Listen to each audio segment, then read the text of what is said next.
So, ano daw 'tong tax advantage?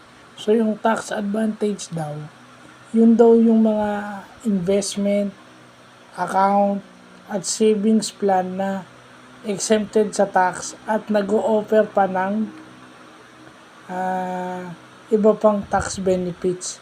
So, yun yung sinasabi. Kaya pala may mga American businessman na pinupursyo tong tax advantage.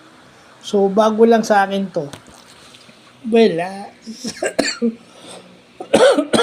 Well, bago lang sa akin to. At least nadagdagan yung taxation knowledge ko.